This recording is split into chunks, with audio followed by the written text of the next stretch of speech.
श्री शिवाय नमस्तुभ्यम दोस्तों। आप सभी लोग जानते हैं कि 8 दिसंबर 2023 को है साल की आखिरी कृष्ण पक्ष की उत्पन्ना एकादशी।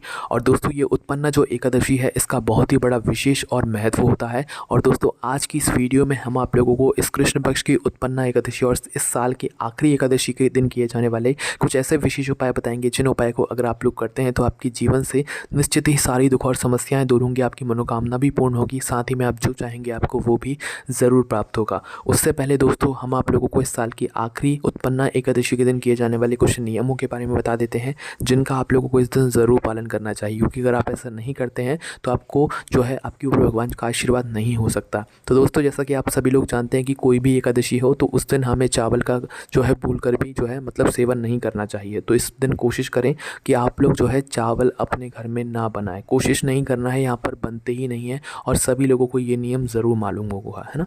तो क्या करना है आप लोगों को इस उत्पन्ना एकादशी के दिन अपने घर में यहाँ पर चावल नहीं बनाना है, ठीक है। भूल कर भी नहीं बनाना है, ना ही चावल का प्रयोग करना है। अब बहुत सारे लोग क्या करेंगे कि नाश्ते में जो पोया कहते हैं, पोहा कहते हैं जिसे, वो भी मतलब यहाँ पर आप लोग खाओगे ज़रूर, है ना।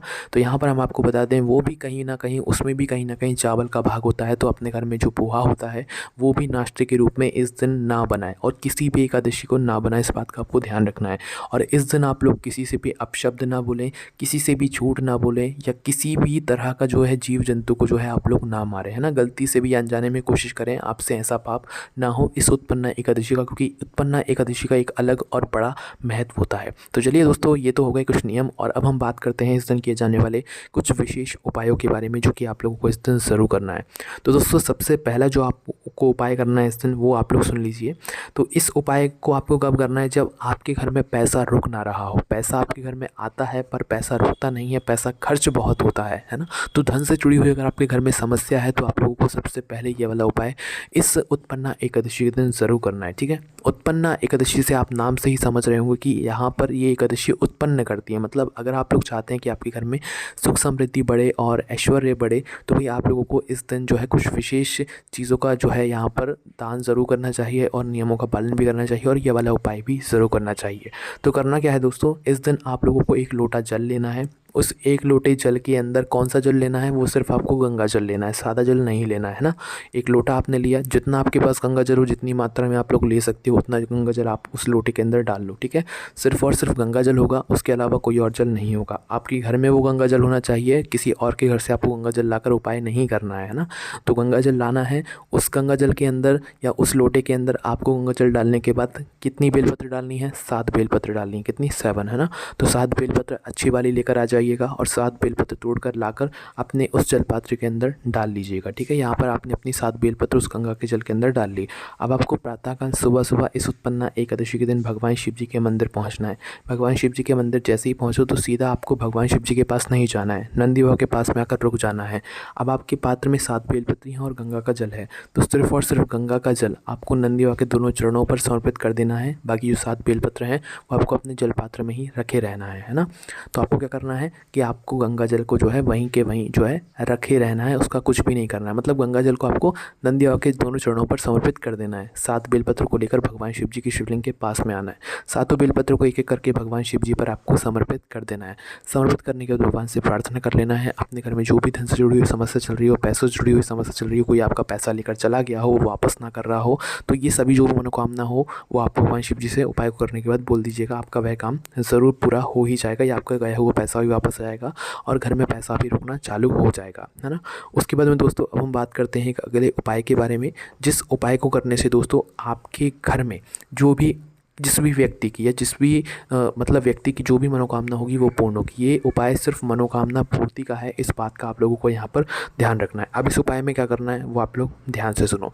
देखो सबसे पहली चीज़, इस उपाय में आपको जो है एक बेलपत्री की आवश्यकता होगी। कितनी बेलपत्री की, एक बेलपत्री की और एक और बेलपत्री की, मतलब कुल मिलाकर 2 बेलपत्री की आपको यहाँ पर आवश्यकता पड़ने वाली है। तो 2 बेलपत्री आपको लेकर जाना है, साथ ही में दोस्तों 1 लोटा शुद्ध जल, है ना। जो भी जल आप लोग शिव जी पर चढ़ाने के लिए लेकर जाते हैं वो 1 लोटा जल आपको अपने साथ में लेकर जाना है भगवान शिव जी के मंदिर में। किस समय जाना है? प्रातःकाल सुबह सुबह जाना है ना। 2 बेलपत्री और 1 लोटा जल लेकर आपको भगवान शिव जी के मंदिर पहुंच जाना है। मंदिर पहुंचने के बाद आपको क्या करना है कि 2 बेलपत्र आपके पास हैं तो 2 स्थानों पर ये बेलपत्र चढ़ेंगे, उसके बाद जल चढ़ेगा, ठीक है। पहले जाकर जल मत चढ़ाना, ये जल उपाय के लिए है, इस बात का ध्यान रखना है ना। तो भगवान शिव जी के मंदिर सबसे पहले आप लोग पहुँचे। पहुँचने के बाद भगवान शिव जी के दर्शन कर लेना और भगवान शिव जी के पास में आकर बैठ जाना। बैठने के बाद आपको क्या करना है कि 2 बेलपत्र हैं, 2 बेलपत्र में से अपनी सबसे पहली वाली बेलपत्र को निकाल लीजिए। जिस पहली बेलपत्र को आपको कहाँ पर चढ़ाना है, जो भगवान शिव जी की शिवलिंग होती है, शिवलिंग के ऊपर जो माता अशोक सुंदरी जी का स्थान होता है जलाधारी के बिल्कुल बीचों बीच, आपको अपनी पहली बेलपत्र को वहाँ पर समर्पित करना है। कैसे समर्पित करना है? जो पहली बेलपत्र की डंडी होगी, जो आप माता अशोक सुंदरी जी वाले स्थान पर चढ़ाने वाले हैं, उस डंडी का मुख आपको कहाँ पर करके रखना है? जलाधारी की तरफ करके रखना है, जहाँ से जल बहता है और नीचे गिरता है, ठीक है। तो उस तरफ करके आपको इस बेलपत्र की डंडी का मुख करके माता अशोक सुंदरी जी वाले स्थान पर इस पहली बेलपत्र को आपको समर्पित कर देना है। पहली बेलपत्र आपकी यहाँ पर समर्पित हो चुकी है। अब दूसरी बेलपत्र आपको लेना है, वो भी आपको भगवान शिव जी की शिवलिंग के ऊपर समर्पित करना है। पहली आपने माता अशोक सुंदरी जी वाले स्थान पर समर्पित करी, डंडी का भाग जलाधारी की तरफ होना चाहिए। उसके बाद में दूसरी बेलपत्र आपको भगवान शिव जी की शिवलिंग के ऊपर समर्पित करना है। जब आप इस बेलपत्र को भगवान शिव जी की शिवलिंग के ऊपर समर्पित करें तो इसकी डंडी का भाग भी जलाधारी की तरफ होना चाहिए, मतलब जहाँ से जल बहता है नीचे गिरता है उस तरफ करके इस डंडी का मुख करके दूसरी बेलपत्र को आपको शिवलिंग के ऊपर चढ़ा देना है। और जैसे ही आप लोग ये बेलपत्र चढ़ाएं, फिर अपना भाई 1 लोटा जल निकाल लीजिएगा। 1 लोटा जल निकालने के बाद एक धारा से धीरे धीरे करके आपको पहले शिवलिंग के ऊपर, जहाँ पर आपने बेलपत्र समर्पित करी है, उसके ऊपर आपको धीरे धीरे करके एक धारा से जल यहाँ पर आपको चढ़ाना है, ठीक है। तो जल आप लोगों ने यहाँ पर चढ़ाया। जब आप लोग जल चढ़ा रहे हो तो आखिरी में जब आपके लोटे में थोड़ा सा जल बचा हुआ हो तो उस समय आपको क्या करना है? आपको धार नहीं तोड़नी है। धार बनाते ही जो है, मतलब आपने जल चढ़ाया, पूरा जल चढ़ाते रहो। आखिरी में जब थोड़ा सा जल बचे तो लगातार जो है जल की धारा बनाते हुए आप माता अशोक सुंदरी जी वाले स्थान तक ले जाओ, जहाँ पर आपने बेलपत्र समर्पित करी है, और जितना भी जल बचा हुआ हो वो पूरा एक तरह से वहाँ पर समर्पित कर दो।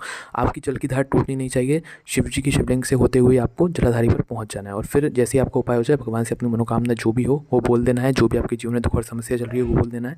जो भी आप भगवान से मांगना चाहें वो बोल देना है आप लोग को, ठीक है। आपकी वह मनोकामना ज़रूर पूर्ण होगी। उसके बाद में दोस्तों, इस दिन किया जाने वाला एक सबसे आसान और एक सबसे बड़ा उपाय है जो कि आप लोग कर सकते हैं। और इस उपाय करने के लिए आपको भगवान शिव जी के मंदिर कुछ लेकर जाने की ज़रूरत नहीं है। आप चाहें तो मात्र 1 लोटा जल लेकर भी इस उपाय को कर सकते हैं। और जो भी पूजन सामग्री लेकर जाना चाहें, अगर आप शिव जी की पूजन करते हैं तो वही पूजन करने के बाद भी आप ये वाला उपाय कर सकते हैं। आपको करना क्या है? पहले अपनी शिव जी की पूजन कर लेना है। शिव जी के मंदिर में जाकर प्रातःकाल सुबह सुबह, और पूजन करने के बाद शिव जी के सामने बैठना है, पास में कहीं पर भी बैठ जाना और आंखें बंद कर लेना है, हाथ जोड़ लेना है, और शिव जी के सामने बैठकर इस एक नाम को 3 बार बोलना है, जो नाम है दोस्तों स्वधा। स्वधा नाम पार्वती जी की नानी का नाम है। तो इस नाम को जो व्यक्ति इस उत्पन्ना एकादशी के दिन जो है भगवान शिव जी के सामने या आसपास बैठकर बोल देता है, भगवान शिव उससे बहुत ज़्यादा प्रसन्न हो जाते हैं और उसको बिना मांगे सब कुछ दे देते हैं। तो आपको कैसे बोलना है? स्वधा स्वधा स्वधा। बस इस नाम को 3 बार बैठकर वहाँ पर भगवान शिव जी के मंदिर में बैठकर बोल देना और भगवान से आशीर्वाद लेकर अपने घर वापस आ जाना। आपको बिना मांगे सब कुछ मिल जाएगा। अगर आप चाहें तो स्वधा स्तोत्र के 12 श्लोक आते हैं, उन 12 श्लोकों का पाठ आप अपने घर के रसोई घर में बैठकर भी कर सकते हैं और अपनी मनोकामना बोल सकते हैं। भगवान शिव आपसे वह उपाय करने से भी बहुत ज़्यादा प्रसन्न होंगे। बाकी दोस्तों, ये सारे उपाय थे जो कि आपको इस साल की आखिरी एकादशी, उत्पन्न एकादशी दिन की करने हैं। बाकी कोई भी आपको दिक्कत, समस्या, परेशानी आती है इस उपाय करने में, आप उनसे कमेंट करके पूछ सकते हैं।